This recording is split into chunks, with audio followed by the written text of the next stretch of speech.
Offer the invocation. I would also like to introduce two Carl Albert students, Cadet Biggers. She's a junior at Carl Albert. She's going to OSU.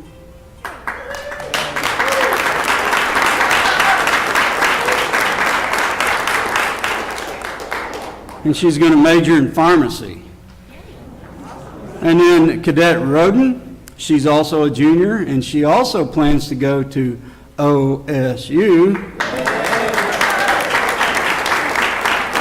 and study psychology. I told you guys you'd be popular tonight. So would you please stand for the invocation and pledge allegiance?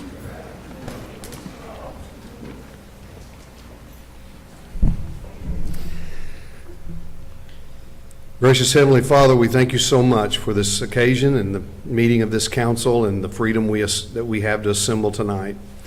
Father, we thank you for this great city. Father, we thank you for all the men and women who are dedicated to serving this city. Father, whether it be a role for public safety or public works or administration, internal services, we thank you so much for the great talent that we employ here in this city and their dedication. Thank you so much for this council.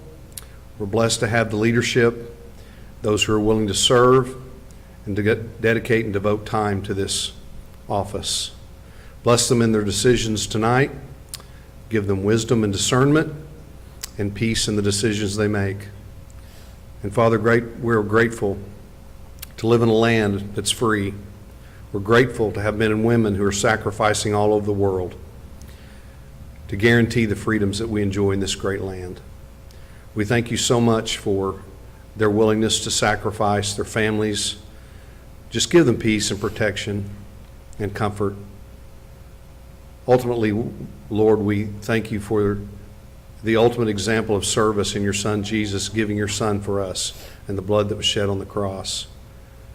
We thank you so much, Jesus, for being willing to go. We ask these favors in your holy name. Amen. Amen.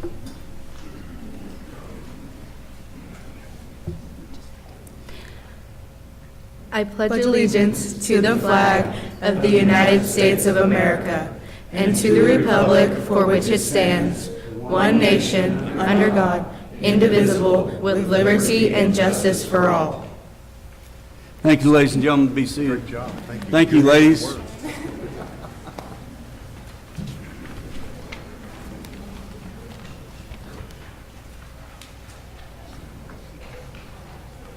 Well, we have a whole host of awards and proclamations tonight, so we'll get right into it.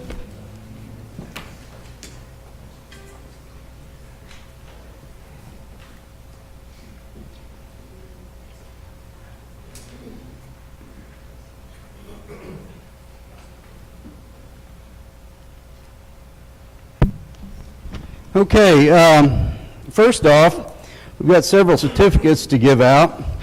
This was a contest for Arbor Day, and these were they're fifth graders from different elementary schools from our district, and ABS is one of the sponsors for this.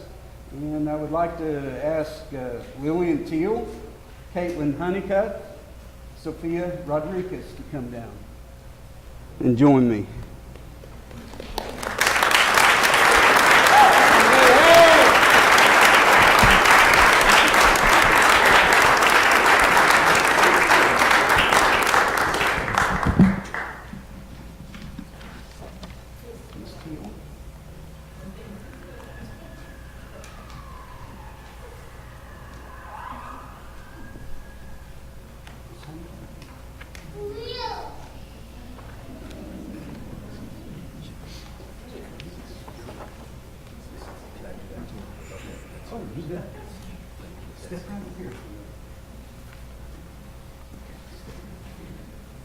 And ABS, Automatic Building Systems. Unfortunately, they can't be here, but I'm very thankful for them sponsoring the poster contest. Okay. And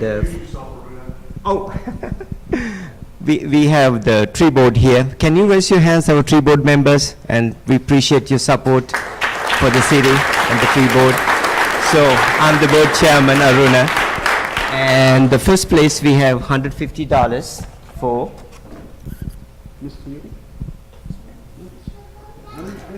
yes. And the second place we have $100 for Caitlin. And the third place we have 75 for Sophia. Yes, thank you. One more round of applause for these young ladies. Okay, we need to do a party trick, so you need to come in close. Come in close.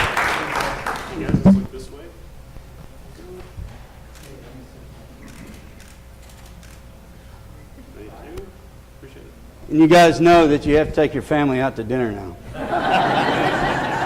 Thank you guys for being here. Congratulations. Thank you, Larry. You bet.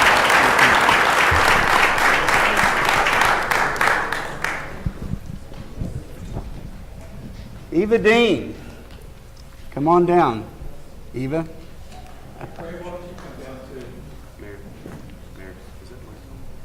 I'm sorry. Huh? It's on. Well, it says it. Hello. Don't you love me to do that to you?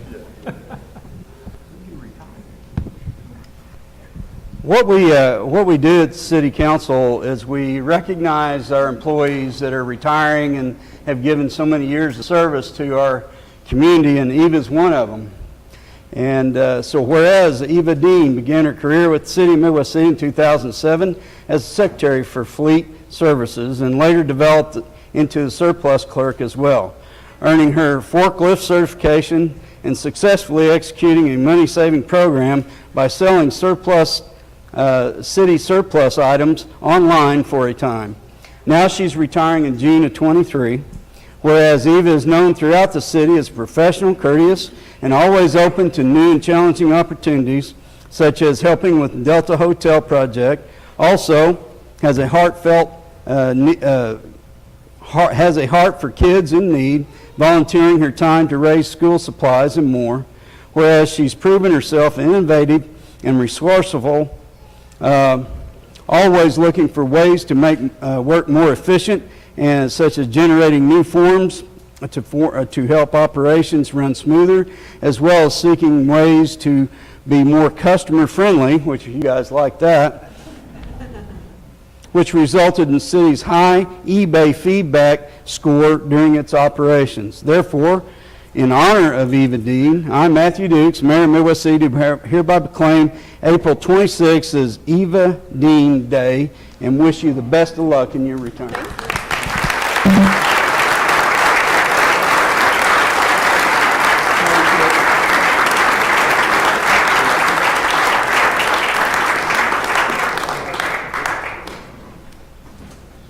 Thank you.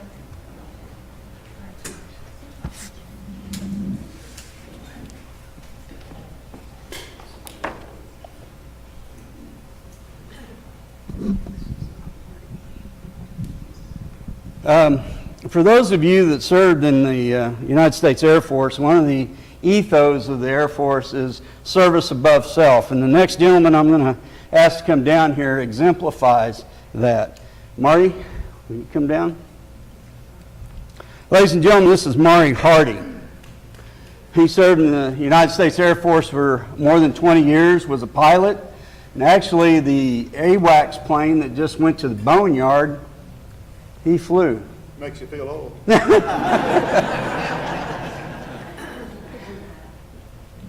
But he's also a founding father of a program here in Midwest City called Leah's Hope. And what Leah Hope does is take women who are coming out of abusive relationship or drug-related relationships, put them up in a house With their children. with their children. Thank you. That's a colonel telling a chief. Yes, sir. And educate them on how to live a life free of whatever situation they came out of. It's a Midwest City born program, and he's one of the founders. And so we're going to honor him tonight. Whereas Leah's Hope Incorporated is a 501(c) established in 2017 to provide comprehensive support services to families in crisis, assisting them with transitional housing program, creating a healthy environment conducive for growth for the individual or family unit as they work toward a sustainable independence. Whereas since its inception, Leah's Hope has assisted nearly 100 individuals in our community with an average cost of $250 per person to provide living expenses, including rent, utilities, insurance, and sundries. Whereas Mari Hardy is a founding board member and the immediate past president, now retiring from the board, Mari is also a retired Air Force pilot and Boeing senior manager with the AWACS program, and he and his wife, Dorena, are members of Wickline Methodist Church, United Methodist Church, I'm sorry. Yes, sir. Which is celebrating their 80th anniversary this year, I might add. That's a plug for the Methodists. Not me and my wife, that's the church. Oh. Sure. Mari exemplifies Leah's Hope's mission to help others and empower them to obtain independent success, evident through his work building organizational policies and procedures, securing numerous grants and donations, and personally volunteering time to prepare the 4 housing units.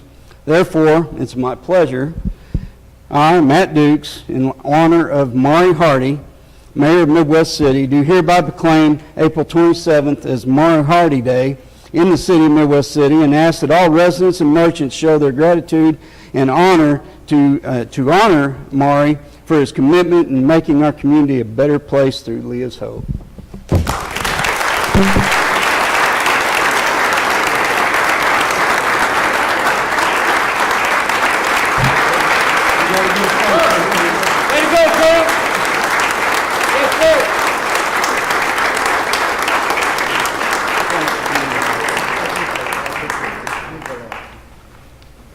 I didn't get $50. The banker's right back here.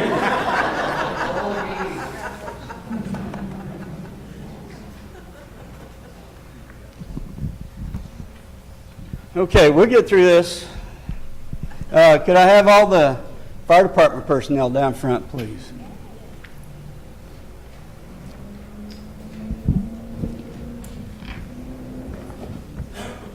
Everybody loves firemen.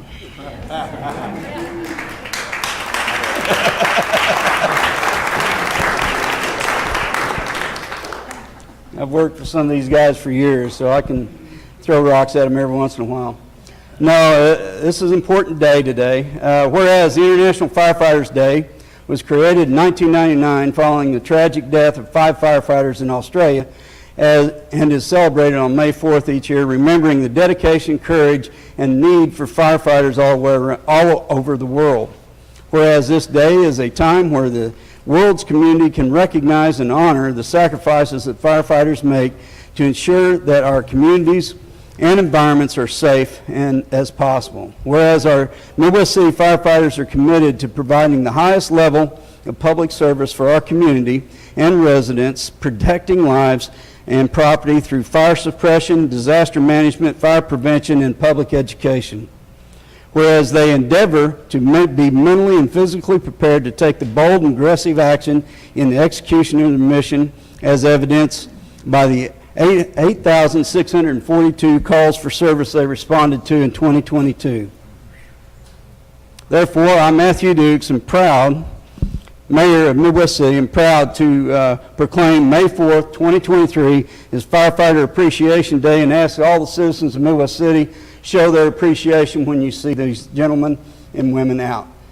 Thank you guys for your service.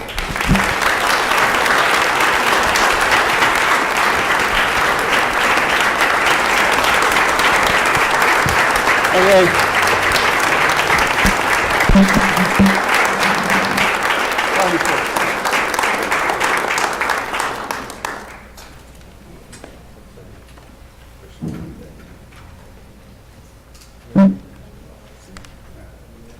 Good job, guys.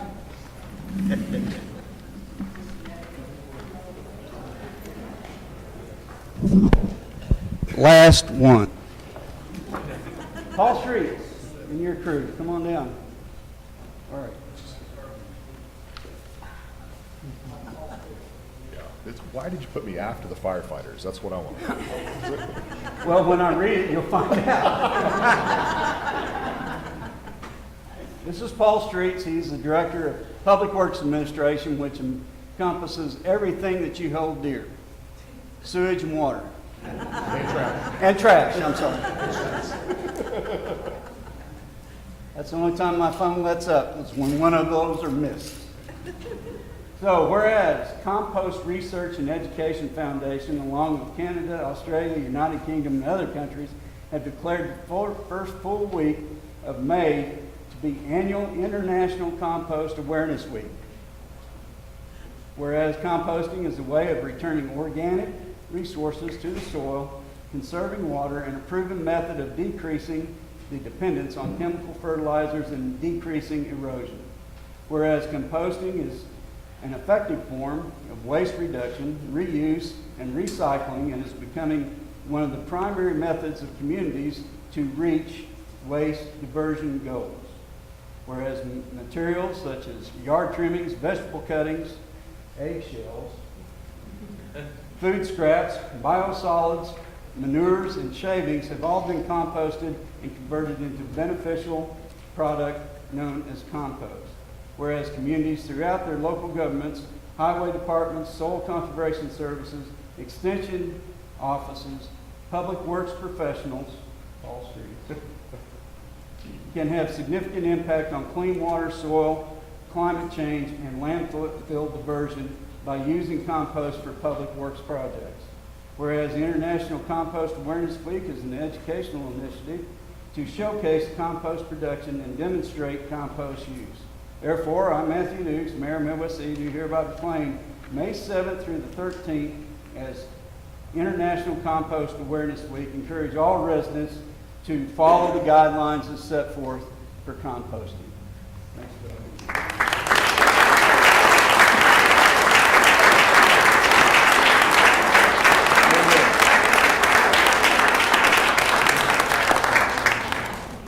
And if you want some of the world's best compost, go to our Water Resources Recovery Facility on Northeast 36th Street, just west of Midwest Boulevard, and you can buy it by the truckload, Tuesdays, Thursdays, and Saturdays. It's good stuff, I thought.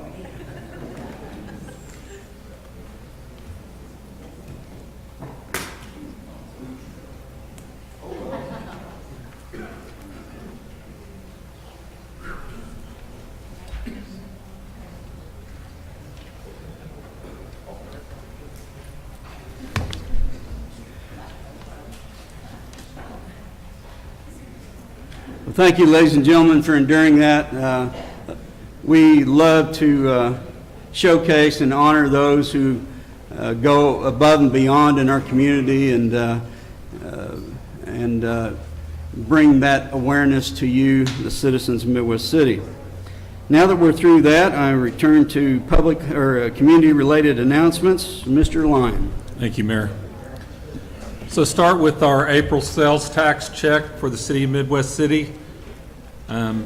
This time versus last year, our sales tax is up 4.32%. So that's a good thing. We continue to perform. On metro average, a little bit below the metro average, but we're still holding strong and proud of our citizens. And which leads me to something we're very happy about is we're opening a couple of new businesses in Midwest City, starting with Mathis Home Store.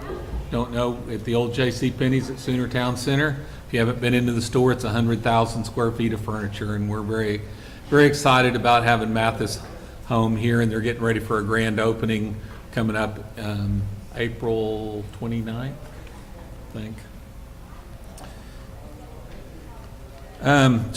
Two things up front. You can see two awards. Those are separate awards that the City of Midwest City won at the Association of General Contractors Awards for Excellence in Development Program for 2023.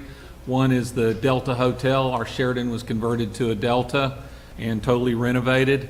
It won a national award along with the multi-athletic athletic complex out on 29th Street in Douglas. Won an award as well. So great job, Devon Sullivan on the MAC, and Craig Davis, if he's still here, helping serve as project manager at the Delta Hotel. So great job for Midwest City, and very nice statewide awards for the city for those two projects. Saturday, May 13th at 11 a.m. in Sooner Town Center is the free Covered in Color Arts Festival with the Tinker Intertribal Council, featuring live entertainment, art vendors, food trucks, and free family friendly chalk art competitions with prizes for different ages. So go on online at midwestcityok.org. It's a really neat event that will help showcase our new park, which is the new WP Bill Atkinson Park that just officially opened a week ago Saturday. And the Midwest, another announcement for the Rose State Kids College STEM Summer Program. There's free full scholarships for income-eligible students, grades 1 through 8. Contact our Grants Management Office at 739-1221 to find out what programs are offered and to see if you're eligible for a grant. And with that, that's all I have, Mayor. All right, thanks, Mr. Wyman. Appreciate it. Okay, now, ladies and gentlemen, moving our consent agenda. These items are placed on the consent agenda so that the council, by unanimous consent, can approve routine agenda items by one motion. Any council member requests to discuss an item or a unanimous consent not be received, then the items or items will be removed and heard in regular order. Chair, entertain a motion.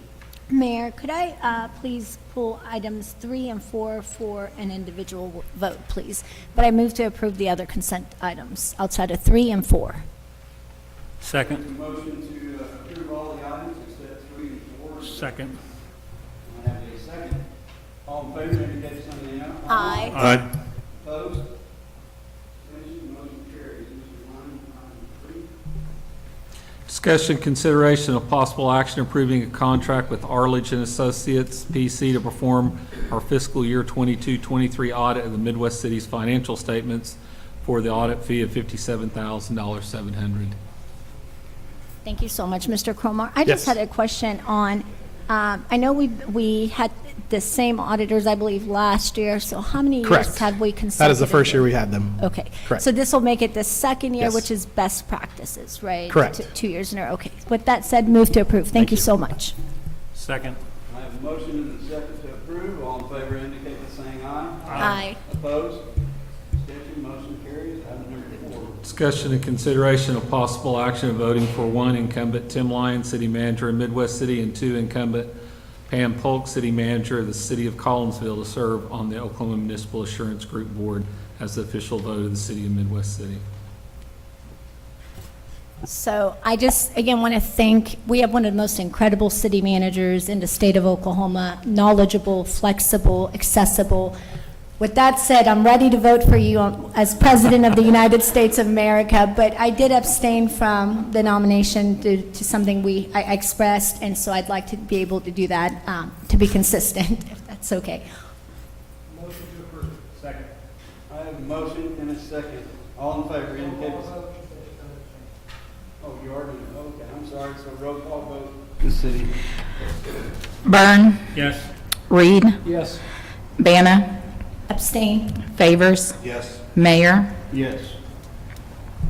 That is a consensus, and the motion passed. Thank you.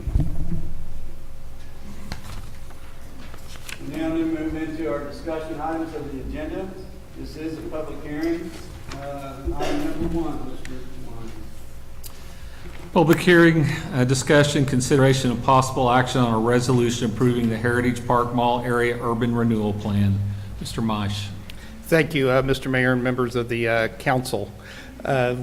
Tonight, before you is your chance to vote. The resolution is before you to approve the urban renewal plan. This plan has been through many different steps to get to this point tonight. So we would just request that you have reviewed the resolution and seek its approval. On that note, I do want to note that I have received one comment in writing from Ward 4, Mr. Reed. It is from David Bullman, and the paragraph I'd like to read from that is as follows. As a resident of the city of Midwest City since 1991 and a resident of the Meadowwood, Rolling Heights area since 1997, I am asking that you use your position to begin the remediation of Heritage Park Mall, blighted area highlighted in the urban renewal plan. I have lived here long enough to see the best of Heritage Park Mall, full and vibrant, and the worst, empty, boarded up, and dilapidated. The comment goes on, but I think I'll leave it there. I would like to remind everyone who's going to speak tonight that pursuant to policy of the City of Midwest City adopted by the City Council, every speaker will be limited to 4 minutes. So make sure you keep your comments to 4 minutes. Our city clerk will be keeping that time. I will be turning this comment in to our city clerk to make it a part of the record. And at this time, I'd ask Emily Pomeroy, who is one of our attorneys handling this, to come up and kind of go through the process that we've gone through to get here tonight. Ms. Pomeroy.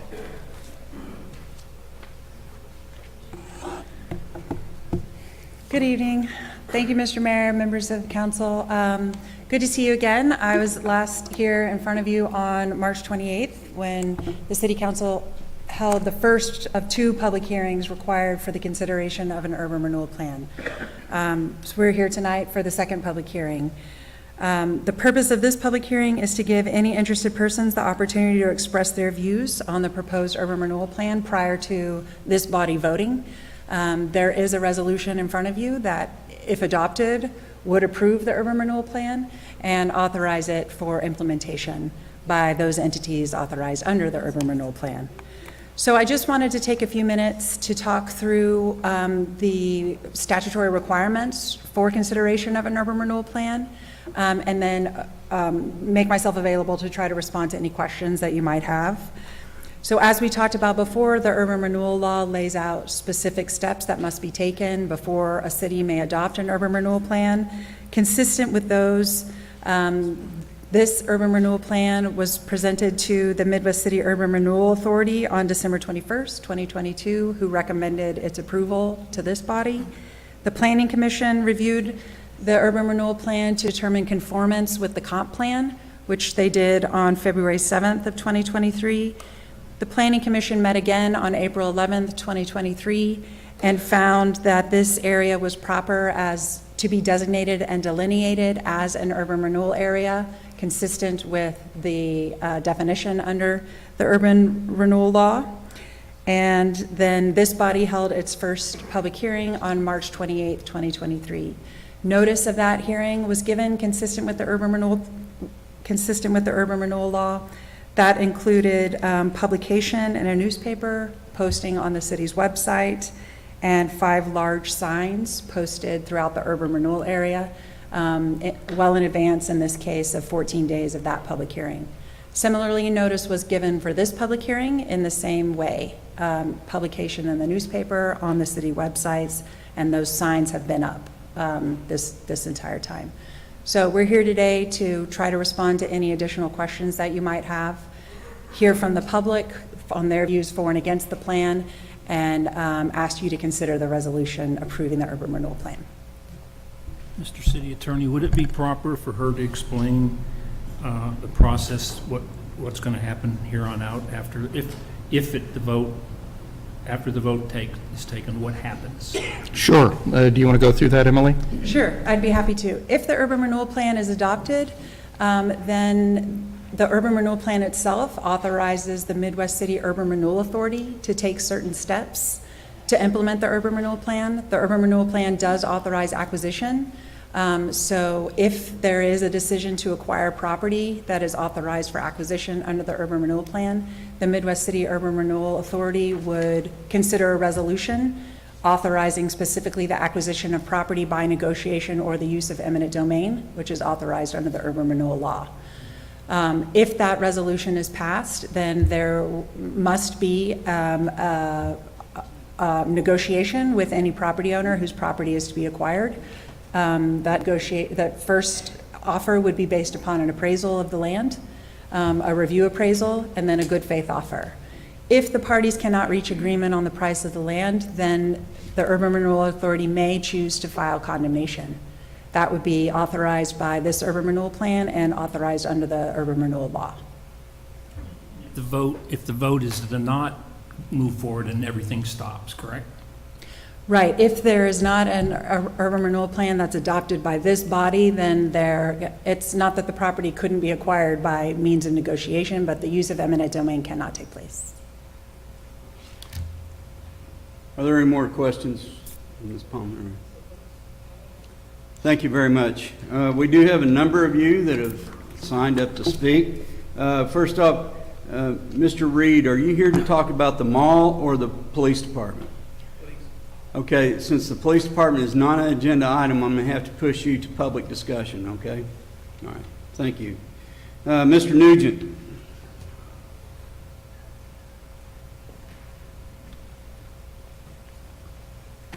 Mayor, City Council, I'm here in support of the plan to take them all out. If you look around, I'm sorry, my name is Ted Nugent, 2412 South Douglas Boulevard, Midwest City. If you look around the city right now, I think the mayor and this council have done an outstanding job. City manager, if you look around, we have the city town center, we have down Reno by Sooner, beautiful area. South Douglas is looking good. We have this mall right here. If anybody's been here for a long time, and some of you have, Air Depot used to be our main attraction here in Midwest City. Right now, it's a dead area. And the reason for that, I believe, is the mall. But the big thing, I think Mr. Lyons will like, I think we don't get this done, we're losing tax dollars here. Because if we get that thing taken care of, Air Depot, I think, will come back, and the other business around there. I go to Pelicans a lot. Good restaurant, been here for 40 years. It does some good business, but some nights you go in there, it's dead. If we can take care of that mall, we can help him out too. We deserve to help people out who've been here 40 years in business. But I think our tax dollars, I think it'll really increase it. We have to look at it that way. I don't think we were looked at that much. And the other thing is what I'm afraid of, and I look at this mall and I look at the pictures, and what if the mall caught on fire? I'd like the fire department, what would happen? There's a lot of stuff in there. Could be a danger to the city, so I think the sooner the better. That's all I got. Thank you. Thank you, Mr. Nugent, for coming tonight. Sherry Bruce.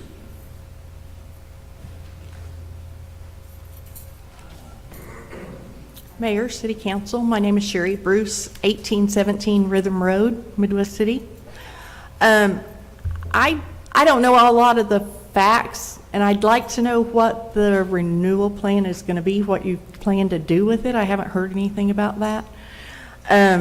But, you know, I raised my children going to that mall. You know, we all dressed up and went for trick-or-treating and went to all the stores, and it was wonderful. It was a great place to be. It was the hub of the city. And seeing these pictures just breaks my heart. This is disgusting that this man, who was supposed to regenerate the mall, let it get to this. That is no excuse whatsoever. That is not what our city is about. That is not what our community is about. And I am so, so glad in full support of you guys taking care of this and making it something good again. Thank you. Thank you, Ms. Bruce. And as soon as we have a plan in place, we will be pronouncing that. Sue Bruce.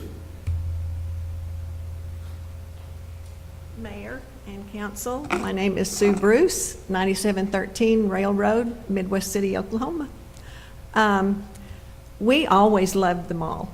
We walked in the mornings, we shopped. It was the center of the city for a long time. And now my friends and I have walked on the outside and we have seen a fox run in. There's no telling what else is in there, maybe rats. It's really a sad, sad thing to see the deterioration in our city. And I hope that you do something with it, and it needs to be leveled and start over. Thank you. Thank you, Ms. Bruce. Mr. Goslocker.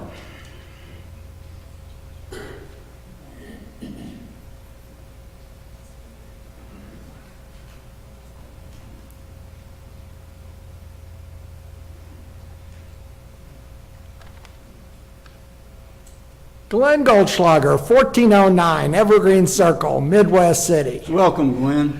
Thank you. For you new people, I'm the one they refer to as Ward 7.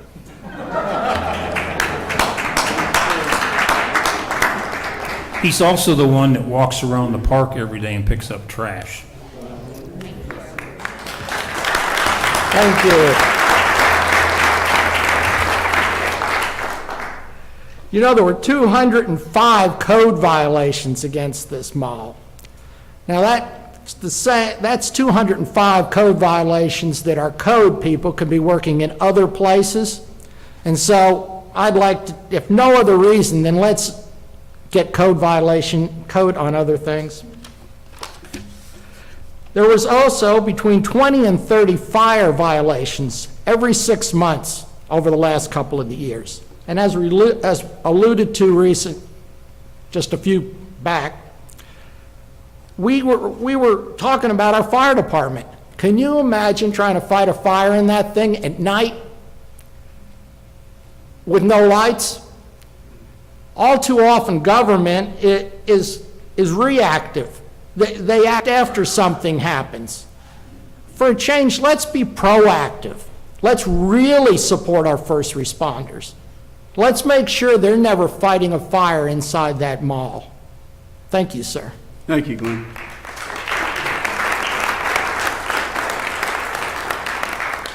Mr. Galbraith.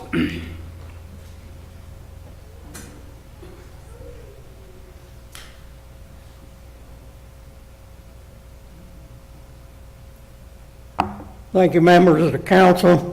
Thomas Galbraith, 913 Lotus Avenue in Midwest City.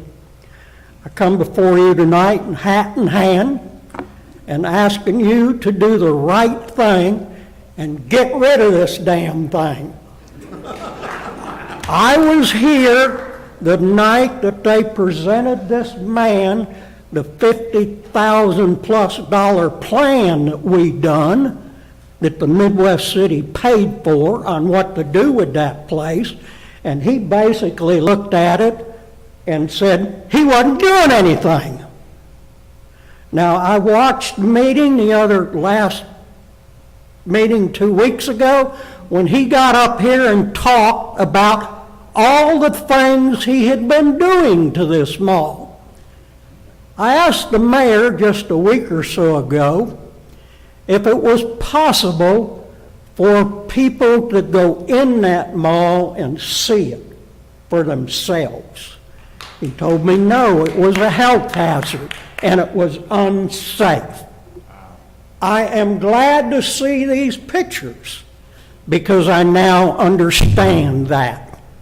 I don't care if these pictures were taken yesterday or a year ago.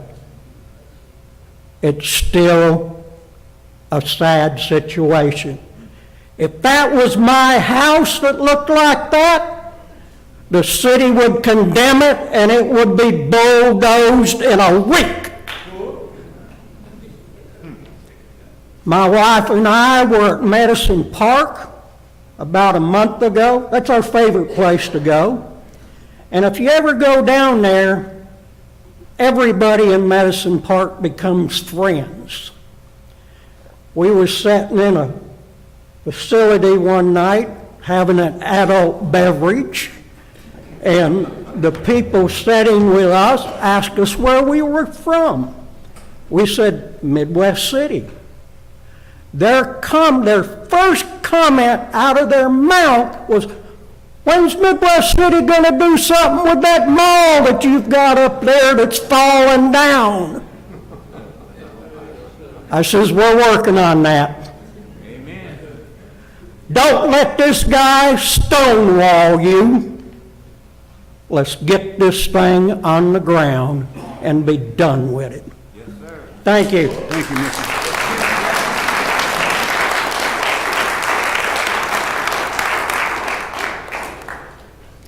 Mr. Barini.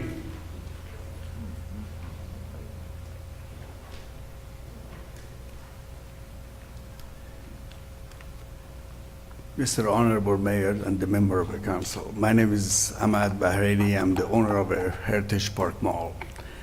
And I do see some anger between some of the residents of this town, which was not meant to be.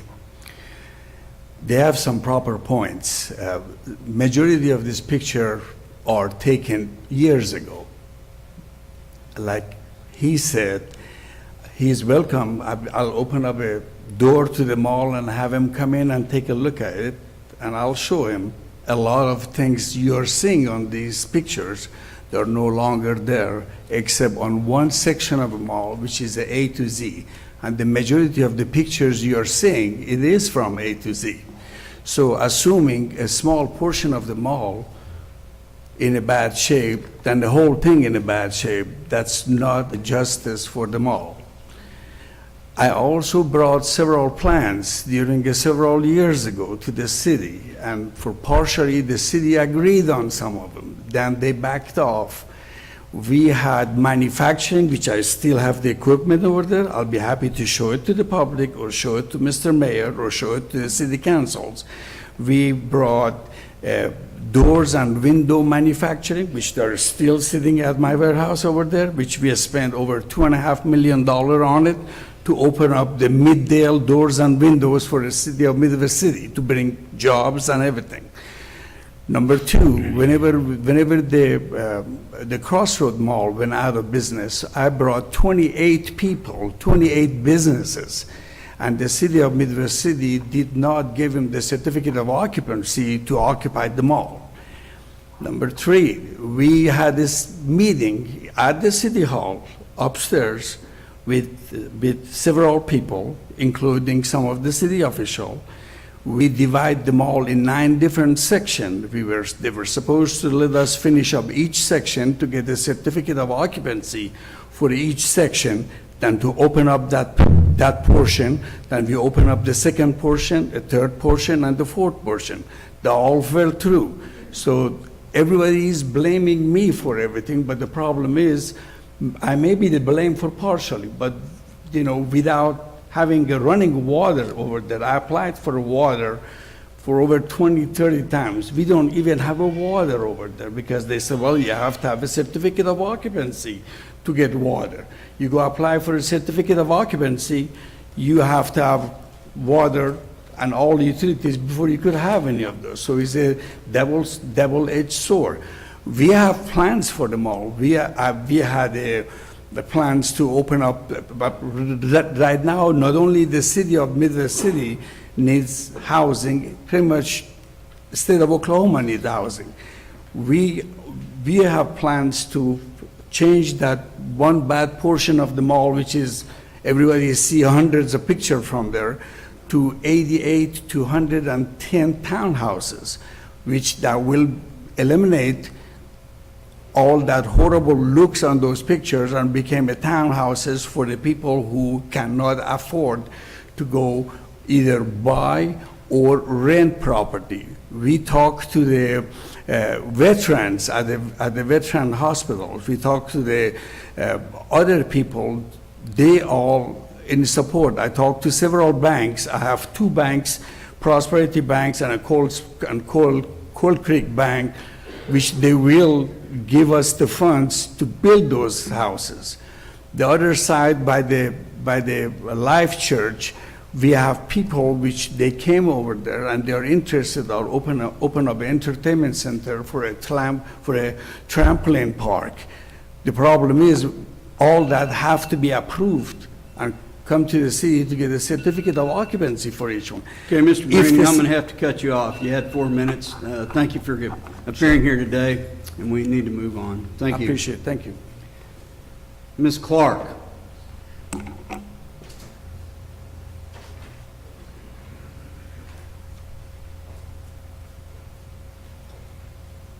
Mayor, City Council. Tina Clark, 732 Glen Manor Drive. I'm the president of Meadowood Neighborhood Association. I have a lot of neighbors that I'm sure would have loved to have been here tonight, and I hope that I can voice my neighborhood's, their voice. I have some notes here. The mall did have a fire, and it was within this last year. It caused a huge part of Meadowood, Rolling Heights, Ridgecrest to be without power. There were a few thousand people without power.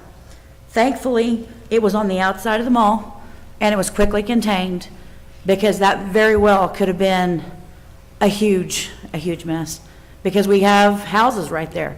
On that backside on Meadow Lane, we drove by it on the way here tonight. There's trees embedded in the fence that it hasn't been taken care of in years. And I know we've even talked to the city about mowing on at least the outside of the proportion, because I mean, it was growing out into the street, and 2 cars are supposed to be able to drive there, and you can't even safely drive, have 2 cars stopped at the stop sign at some points. Granted, there was a section that was mowed, and there are some new fence panels, but I mean, it needs a whole lot more work than just a few fence panels. There's lots of sections that need to be completely replaced. Meadowood, Rolling Heights is one of the few neighborhoods that does not have a park in our neighborhood. We had hoped that we would get the DeLisi spot to have us a park. Unfortunately, that is not going to happen from my understanding. The mall would be a great place for our residents to safely walk around the mall. For those that bike, skate, walk, and this is for both our youth and our adults. Even if that area was cleaned up, and it's not. I mean, we see pictures of the inside of the mall, the outside of the mall, all around the edges is horrible, and people can't even safely do that, whether it's on Meadow Lane or it's on the property side. So, thank you. Thank you, ma'am.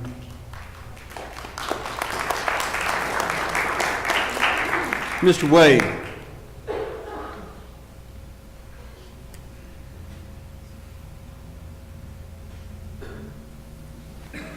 Thank you, Mr. Mayor, members of the council. Frank Wade, 3200 Glen Valley.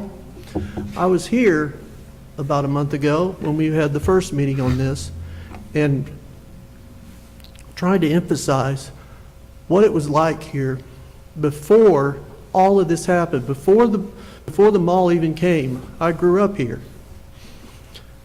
It was a beautiful place, and played there when I was a kid, and then a beautiful mall was put in there. In the mall, I worked there. I worked there as a teenager at that very mall. So proud of it. I've lived in Midwest City for over 50 years. And all I've seen for the last 13 years is the demise of our mall. Every day I see this dilapidation. Every single day. Then a week ago, he actually started working on the fences and the grass. First time in 12 years and 360 days, he decides to work on it. He decides to start cleaning it up. Why now? It's because of your actions. It's because of what you're doing. I am fully in support of it, and I'm real proud of you doing this. Thank you. Thank you, Mr. Wade.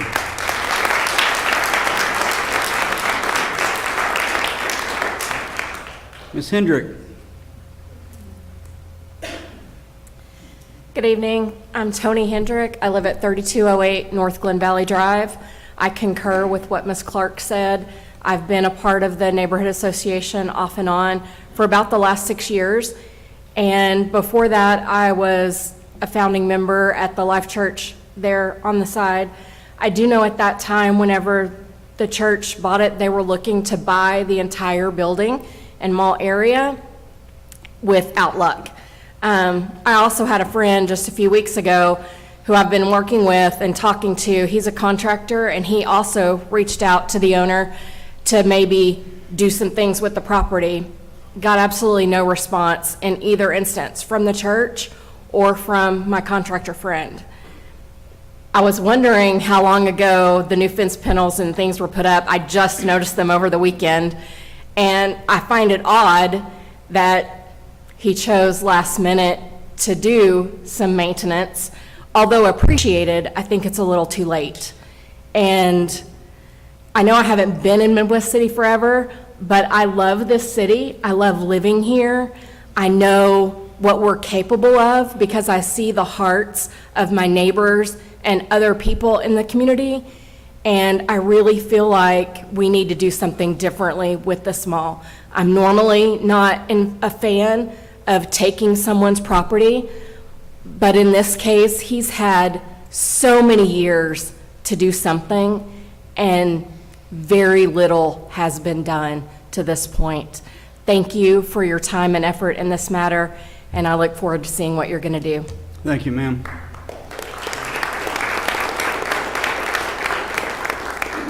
Mr. Rushing.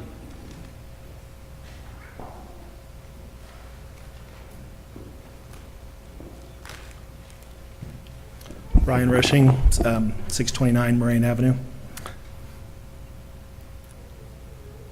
I often attend council meetings but rarely feel compelled to speak. I've either lived in or worked in Midwest City or owned property in Midwest City for the past 24 years. For over a decade, closer to 15 years, some or most of the mall has been owned by the same family. During this time, I have watched the mall and the surrounding areas significantly deteriorate and cause to its current state of dilapidation. The mall property before you for consideration for the urban renewal process has become unsafe and is now an attractive nuisance, inviting crime and homeless people to the property. The parking lot lights are literally rusting through and falling over. If one of these light poles falls, they're over 30 feet tall and have huge lights on top. It would either kill or maim the person that it hit. I just want to thank you for having the courage to take the action needed to keep our community safe and begin the restoration process for this part of town. Thank you. Thank you, Mr. Rushing.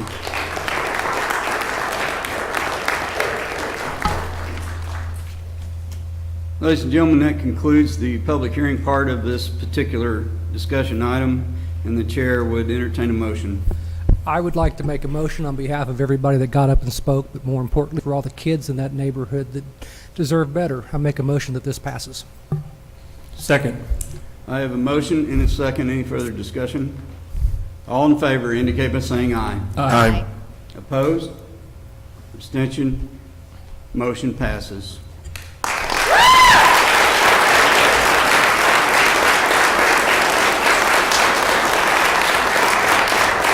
Ladies and gentlemen, I would like to thank all of you that have shown up tonight, taking the time to participate in your community, and we'll see what happens from here on out. Thank you so much for being here.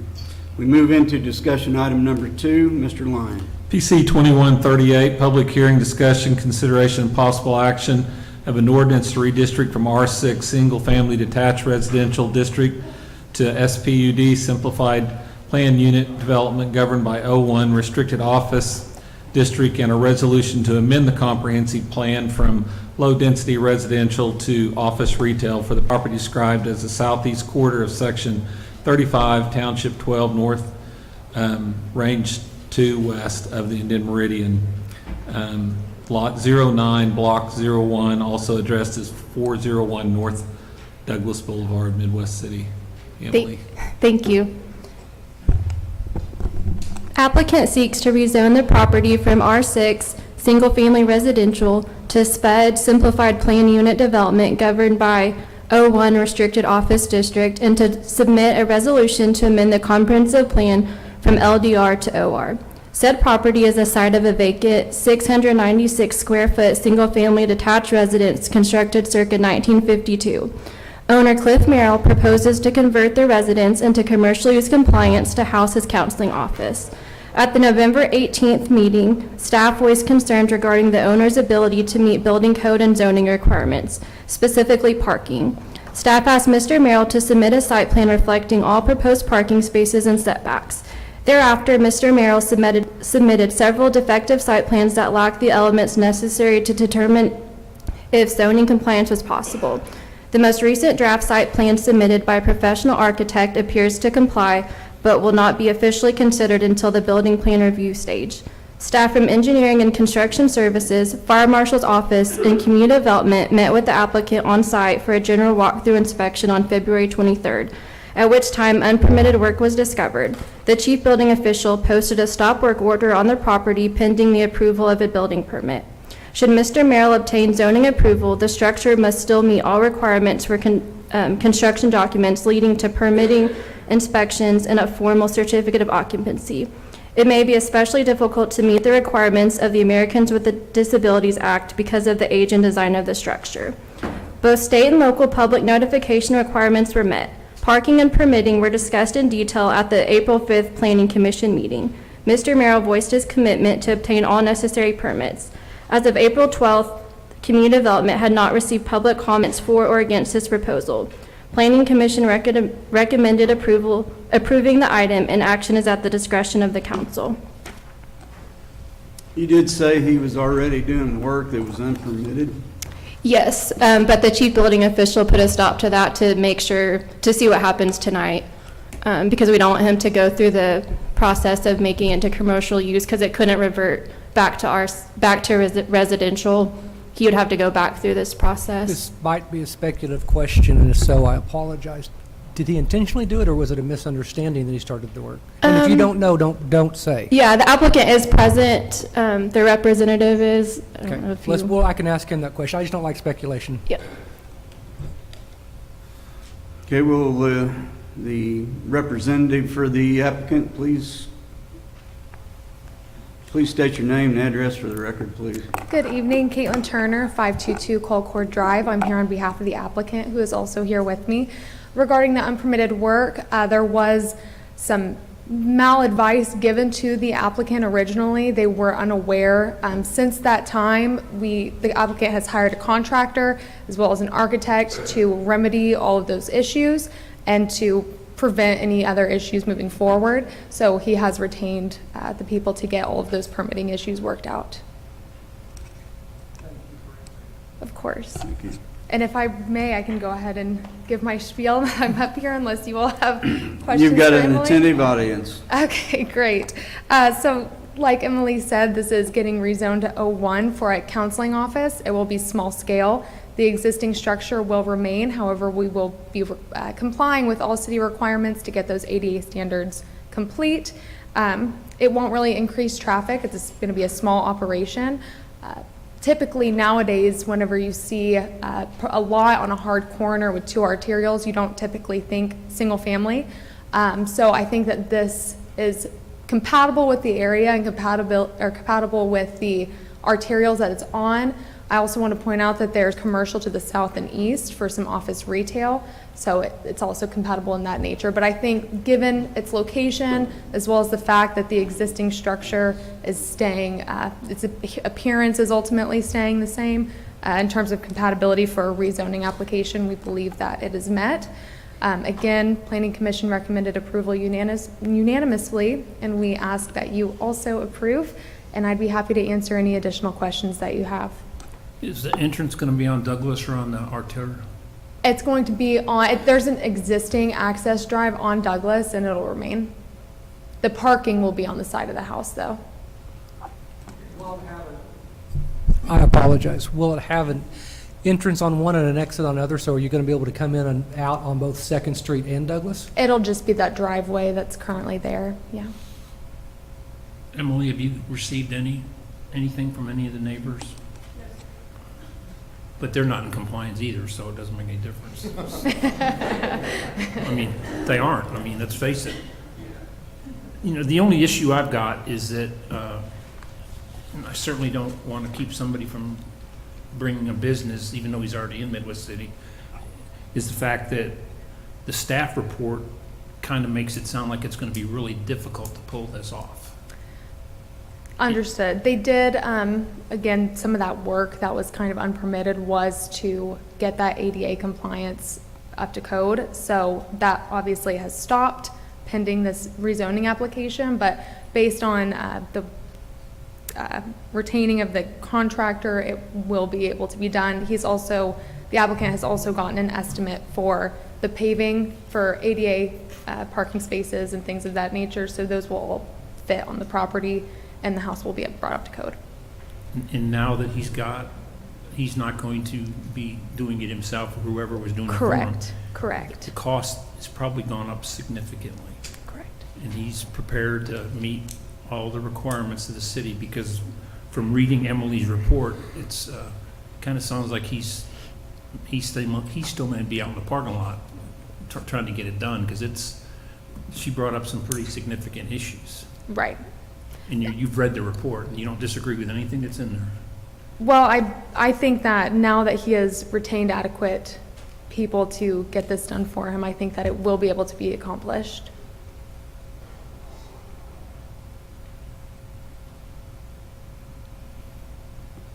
Chair to entertain a motion if there's no other questions. Move to approve? Yes, it is a public hearing. Does anyone have anything to say about this particular item? Okay, I do have a motion on the floor. Do I have a second? Second. All in favor indicate by saying aye. Aye.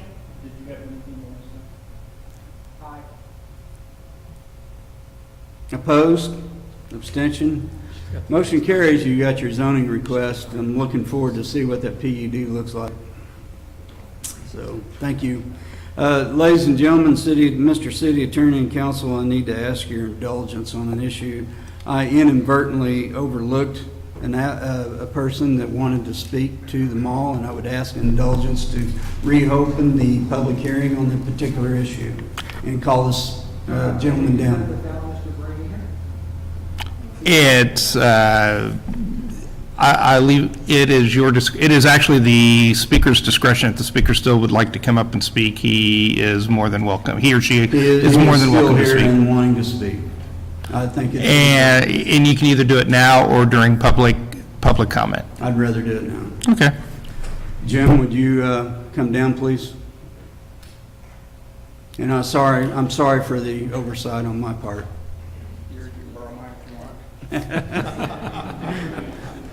My name is Jim Dalzell, 9724 Southern Oaks Drive in Midwest City, and I own Pelicans Restaurant. I've been there for 42 years. The restaurant's been there for 43. I've seen the dilapidation of what's happened with the mall, the gentleman that has owned it for, 14 years now, and all I've seen it get worse and worse and worse. Whatever things that he's done doesn't seem to have made it any better. As far as the grass area, this is the front of the Pelican area, that is all owned by the mall, and I've taken care of that ever since he purchased it. I've spent thousands of dollars to keep it up because everything else looks terrible. And I don't want people to think that we're part of closing down like the mall is. I want the neighborhood to look good. And my dad told me a long time ago, it's not what a man says, it's what he does. So take that into consideration.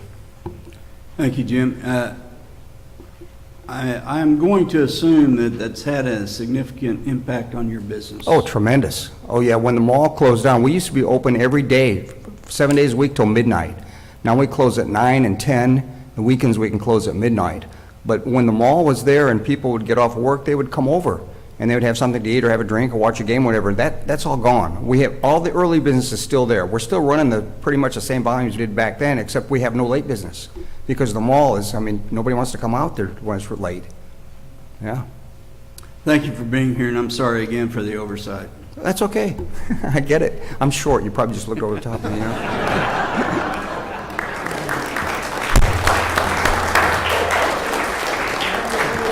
Okay, once again, we'll close the public hearing on item number 1. We'll open the public hearing on item number 3. Mr. Lyon.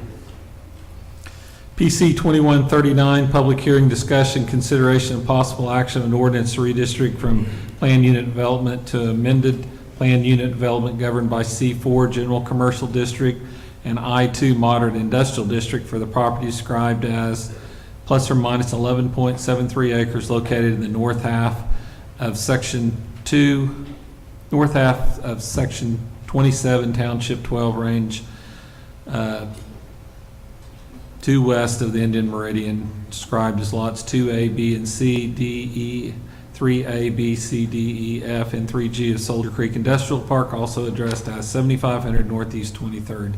I almost had bingo there. Almost, you were close. Thank you. Ms. Ritchie. Applicant is requesting an amendment to its properties governing PUD to allow for modification of exterior building materials. The applicant, American Glass Inc., is requesting the following proposed veneer. At the north elevation, which is the front, approximately 65% aluminum metal panel wall with brushed stainless appearance and approximately 35% glass. On the east elevation on the side, the stucco with a 3 feet articulation every 25 feet of surface length. The south elevation at the back, stucco. The west elevation, the exterior side, approximately 0% aluminum metal panel wall and approximately 100% glass. Applicant has provided elevations and they are attached to this application. Both state and local public notification requirements were met. Robert Coleman was present at Planning Commission and addressed the commissioners. Nobody from the public spoke in favor nor opposition of the item. At the time of this writing, staff has not received any comments regarding this case. Planning Commission recommends approval of this item. Action is at the discretion of the council. Are there any questions of Ms. Ritchie? Chair to entertain a motion. Public hearing. This is a public hearing. I have to be reminded of that every time, so. This is a public hearing. Does anyone have anything to say about this particular item? Hearing or seeing none, Chair to entertain a motion. Motion to approve? I have a motion and a second. All in favor indicate by saying aye. Aye. Opposed? Abstention? Motion carries unanimously. Thank you. Move on to item number 4. Mr. Lyon. PC 2140, discussion, consideration, of possible action of an ordinance redistrict from R6 Single Family Detached Residential District to RMD Medium Density Residential, and a resolution to amend the comprehensive plan from Low Density Residential to Medium Density Residential for the property described as the east half of the northeast quarter of the southwest quarter of the southeast quarter of Section 35, Township 12, North Range 2 West, also addressed as 8610 through 8620, 80 and 8700 East Main Street. Ms. Ritchie. Thank you. Applicant is requesting to rezone the subject property from R6 Single Family Detached Residential District to RMD Medium Density Residential, and a resolution to amend the comprehensive plan from LDR Low Density Residential to MDR Medium Density Residential. Staff met with the applicant in January of '23 and then again in February with applicant and their design engineer regarding rezoning the subject property to medium density residential. There are 3 existing structures on the property that will be included in the plat, and the structures will remain single family. Applicant is proposing to subdivide the remaining property into 13 lots for a mix of duplexes and single family homes to be determined by final sizes of lots and current market condition. The applicant attended the Holman East and West and North Oaks neighborhood meeting on March 14th and presented the proposed designs and opened up for any questions the attendees had. No being in attendance was an objection to applicant's proposal. Both state and local public notification requirements were met. At the time of this writing, there has been one concern of drainage mitigation during the construction phase by a resident from the Woodside subdivision. During construction of the Freedom Villa subdivision, flooding occurred on the properties of some of the residents in Woodside due to draining issues. The applicant, as well as their design engineer, was present at Planning Commission. City engineer explained the drainage issues during the preliminary stages of construction and said it will be monitored. A resident from Delray Circle voiced his concerns of flooding in his backyard, privacy issues, fence, and sewer issues. The applicant and design engineer alleviated residents' concerns. Planning Commission recommends approval of this item, and action is at the discretion of the council. So what are the mitigation efforts that are going to be undertaken by the applicant? I believe their representative is here. I'll let her. Oh, you get a second back. I know. Caitlin Turner, one more time, 522 Colcord Drive, here on behalf of the applicant. So essentially, they have about 16 lots that will be, this will go get platted as well. One of those lots is strictly dedicated to detention or retention pond, whichever is needed. Also, since it's being platted, it will have to have a drainage assessment to determine what exactly is needed. So they do have a civil engineer working on the project that has done some drainage studies, and he has mapped out what he believes to be more than enough room for drainage or detention or retention pond. So that was the mitigation efforts there. And when when the original plat, the other one to the east, we had some issues that had to be mitigated as well. So, Right, yeah. Okay. Mr. Bundy? You relish the time we have, so here you come. And you're all dressed up and know where to go. Yes, thank had you. Nice tie. Thank you, I appreciate that. So the issues that happened during Freedom Villas were related to the stormwater controls at the time.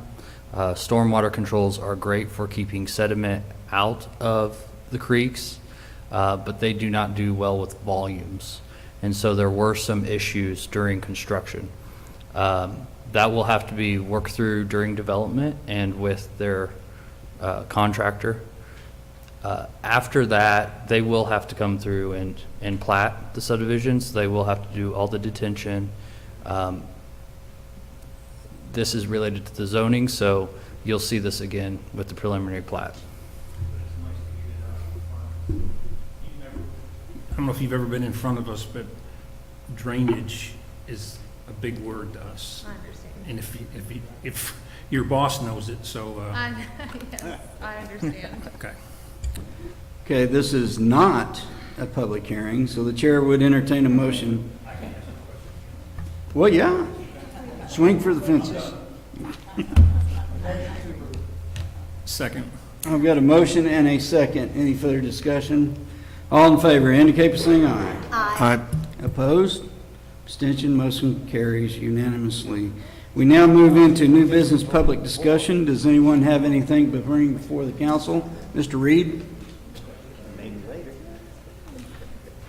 Please keep in mind, Mr. Reed, since this is not an agenda item, we cannot engage in a back and forth conversation with you, but we appreciate your attendance and your input. My name is Russell Reed at 551 East Harmon Drive. I've been a resident for 15 years, close to. The PD, police department, relies on its training, personnel, and support from the city, personnel, and citizens. This being said, they deserve a tremendous, Chief Porter, he just praise of handling the Rose State active shooter incident yesterday. Quick response, no further incidents, easy, well, easy to them, right there, or not easy, but for their training. But that's what I just have to say about our police department. They deserve the most recognizable, and they're truly a blessing to this community. I mean, I can look out 3 or 4 times a day on, from my porch and see them patrolling the streets, and Chief Porter, he had taken over a tremendous responsibility. I think he's doing a tremendous job of doing that. And I just want to say to Mr. Manager, Mr. Mayor, and Mr. Vice Mayor that y'all are doing a tremendous job as a whole. And, I can rely on a response anytime I have to send an email. I can rest assured that situation would be taken care of or be given the appropriate attention to. So I just, as a citizen, I just wanted to express my sincere appreciation for everything that's been done and about to be done with this city. Thank you. Thank you, Mr. Reed. We appreciate it.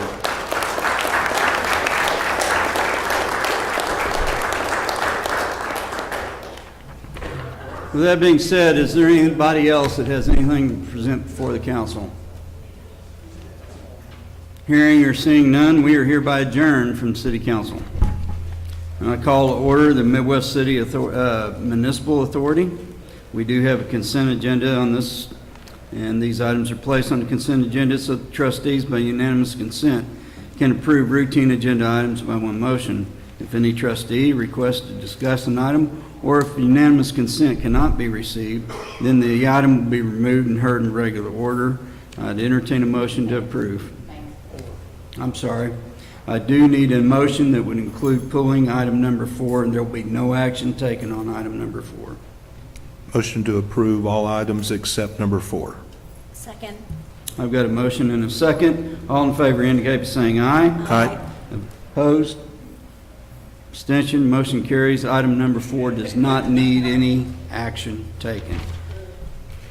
We now move to discussion items. Discussion item number 1, Mr. Lyons. Discussion, consideration, of possible action of approving a sole source contract with Community Water Solutions, Inc. in the amount of $2,990,000 to purchase and install a horizontal water well at the Booster Pump Station in the vicinity of the Felix Place north of Southeast 15th. Mr. Streets.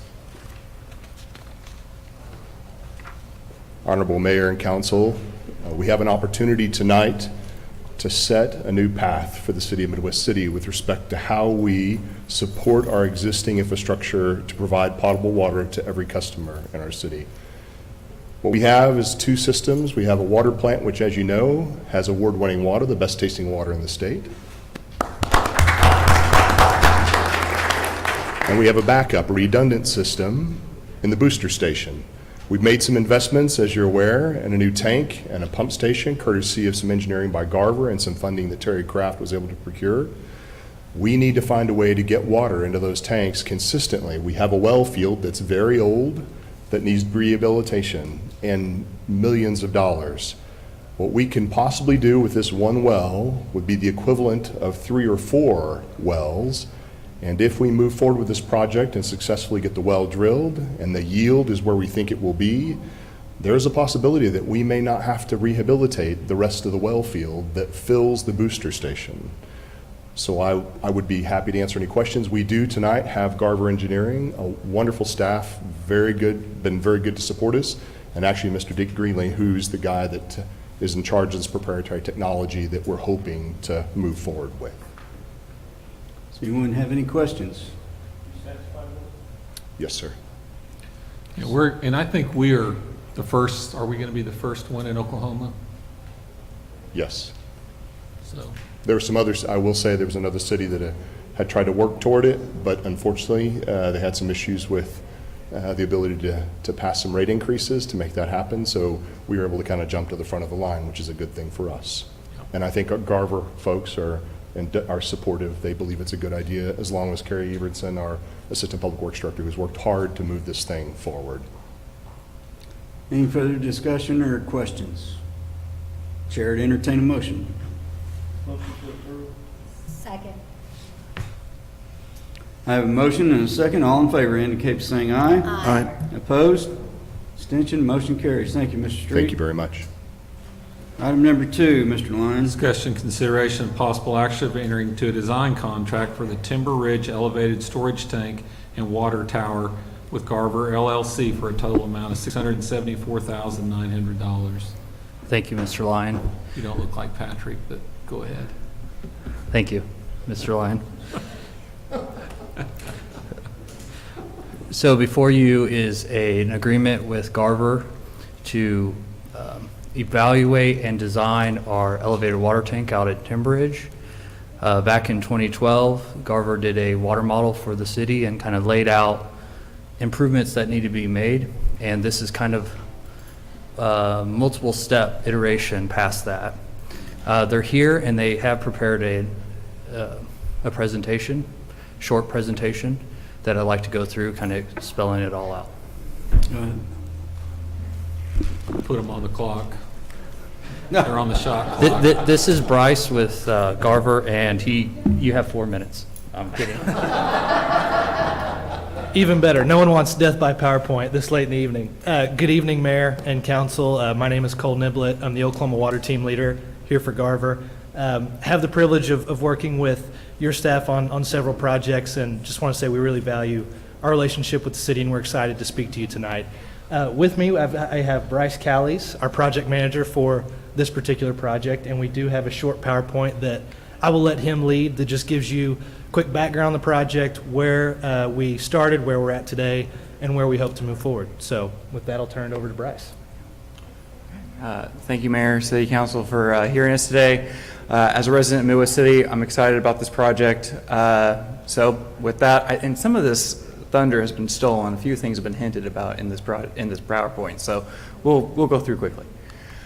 So I wanted to start with some background. As said, it was a 2012 master plan that was done identifying many deficiencies and pressures throughout the city. So again, we wanted to make sure that there was pressure evenly given to the community of Midwest City, and that identified 3 main projects that needed to be completed. One was a high zone pressure plant expansion, and that's this contract that we're talking about today. That's a booster pump station and an elevated storage tank to allow the pressures on the southeast side of the city to be similar to what are seen elsewhere. 2, miscellaneous water line improvements. That's throughout the city, making sure that we have looping, fire flow, and just good operation and maintenance of those lines. And then 3 was the groundwater storage tank, which was just referred to earlier. Then, due to some water quality concerns, the Titan Tower rehab project was also put on this list. So a little description of that. Again, the high zone pressure plant expansion, that's the contract we're talking about today. It moved around a little bit. You might see on the map there was an Anderson Road location at one point in time, but we're over in the Timber Ridge site right now. Again, elevated storage tank and a booster pump station to supply that pressurized water. The miscellaneous water line improvements are mostly complete, and the city has been active on getting those identified projects done. And those are throughout the southern and eastern portions of the city. You can even see some elsewhere as well. The groundwater storage tank and booster pump station, that's again for that groundwater portion. Those are old 1950s construction. The structure themselves was crumbling and failing. It's extremely critical piece of infrastructure to provide water and pressure to the main bulk of Midwest City.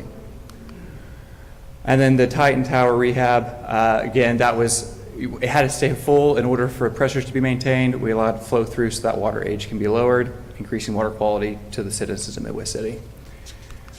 So I just want to go over a brief timeline here. I don't think my animations got in here, so you have to see it all at once. Sorry. But starting in 2012, we had those master plan projects identified. 2013 began the process of actually getting those fixes implemented. 2018 was actually when the RFQ went out for this project. And Garver won that competitively bid design contract. And then 2018 through 2023, the city's been working on acquiring the land and getting funding for this project. And it's not an easy task. And then now most all those projects are substantially complete, and grant funding has been secured for that elevated storage tank and booster pump station, as well as land been acquired. So, ready to go. So, costs and schedules, right? So the total rough order of magnitude for the construction costs is about $12.2 million. So this is a substantial project, the booster pump station infrastructure as well as that elevated storage tank. The city was able to acquire an Army Corps grant for $5 million, and that's mitigating that exposure on the project to the city down to about $7.2 million. So a big project getting a sizable grant on that. Let me stop you there. Yeah. So that grant came from Congressman Tom Cole, and without his help, that would have never happened. So the Corps Engineers grant came from him, his office. Okay. Okay, yeah, no, definitely a huge help on this. So the base design costs for just this typical design for the engineering services are about $590,000. There's an additional $84,000 on this contract that's just for those Army Corps funding requirements. The Army Corps was helpful in doing some of this work themselves internal to their agency to reduce some of that load on the city, but there's still $84,000 in there of specialized specifications, NEPA requirements, et cetera, that were needed to be adding into the scope. That comes out to that $674,900 that you guys have in your packet. That's below 6% of the construction costs. I only add that in there. Typically, those construction costs are around 8 to 12%. So we think we're doing some good work out here. The schedule on this is the notice to proceed is around Q2 23. That's right now. Beginning that preliminary engineering design survey, as long as this is a go, And this, again, is to figure out, to make sure that we're in the right spot, that we've done the correct modeling, that the model is updated to with all this new improvements that you've done, and we've got everything tweaked the way that we need to tweak it for that design. And then getting to that 60% final design later in 2024. And then we have a construction complete date of about Q1 2026. Again, that's a little ways off in the future, so this is a very rough order of magnitude sort of time frame, but that's what the current projection is. And so with that, we're ready to get going on this, but if there's any questions and answers, or questions that I can answer, I'd be happy to do so. Are there any questions? For Mr. Lyons, I'm assuming this will help with our other builds out east too. Yes, absolutely.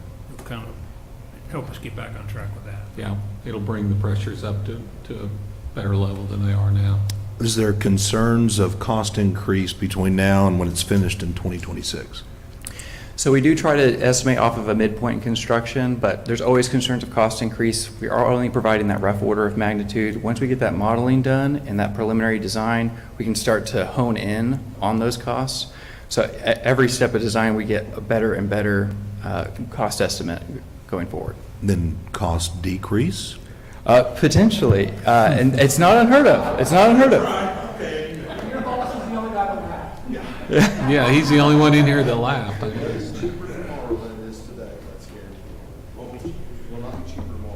Yeah, but we'll have to find significant funding. The rough order estimate or whatever he called it was accurate. But this is something we don't really have a choice but to do for the residents. No, we need to do this. Yeah. So, with all that being said, has there been any discussion on what team's going to be on this one? We got the Bomber and Titan Tower. Ah, okay, yeah. I don't think we've gotten quite that far. I mean, maybe a citywide competition? maybe? Oklahoma State Cowboys Tower. Oh, I don't want to do that. There we go. I like that idea. Well, of course. OSU Go Tower. Pokes. Maybe Nakoma Park? Yellow Jacket. Yeah? No, not no. Favors Tower? Okay, no more jocularity. I would entertain a motion to approve. Second. Third. I've got all kinds of seconds. All in favor indicate by saying aye. Aye. Opposed? Before we move off, I want everybody to make sure that you look at Brandon's. No, right here.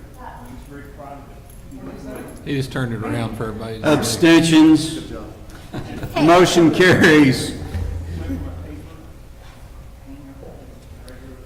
Unanimously. So does that mean the city manager decided to keep him around for a while? He's still on probation. All right, now we move into new business public discussion. Does anyone have anything to bring before the authority? Hearing or seeing none, I call to order the Midwest City Hospital Authority. We do have a consent agenda, and these items are placed on the consent agenda. It's the trustees. By unanimous consent, can approve routine agenda items by one motion. If any trustee requests to discuss an item or unanimous consent cannot be received, then the item or items will be removed and heard in regular order. I'd entertain a motion. Move to approve? Second. We got a motion and a second. Any further discussion? All in favor indicate by saying aye. Aye. Opposed? Abstention? Motion carries. We do have one discussion item on this agenda. Mr. Lyon. Discussion and consideration of possible action approving a request for a 6-month extension to the Mid-Del Technology, to complete their grant funding from grant fund spending from the Board of Grantors. We had to pull this one off of consent because of Megan. Even though Megan's not here, we could have left it on there. But Does anybody have any questions of Mr. Lyons for this request? Chair to entertain a motion to approve. Second. All in favor indicate by saying aye. Aye. Opposed? Abstention? Motion carries. We now move into new business public discussion. Does anyone have anything to bring before the authority? Hearing or seeing none, we are hereby adjourned. And I call to order the Special Economic Development Authority. We have one discussion item on the agenda. Mr. Lyons. discussion and consideration of possible action approving the March 28th, 2023 meeting minutes. Second. I've got a motion and a second. All in favor indicate by saying aye. Aye. Opposed? Abstention, motion carries. We now move into public discussion. Does anyone have anything to bring before the authority? Hearing or seeing none, we do have an executive session. Mr. Lyons. Discussion, consideration, and possible action of one, entering into executive session as allowed under 25 OS 307 C11 to confer on matters pertaining to economic development, including the transfer of property, financing, or the creation of a proposal to entice a business to locate within the city in regards to the YMCA, and to an open session authorizing the general manager administrator to take action as appropriate based on the discussion in executive session. Chair to entertain a motion to move into executive session. Motion to move into executive session. Second. All in favor indicate by saying aye. Aye. Opposed? Abstention, motion carries. And ladies and gentlemen, we are in executive session. I want to thank all of you for being here and being attentive to what's going on in your community. Have a great week.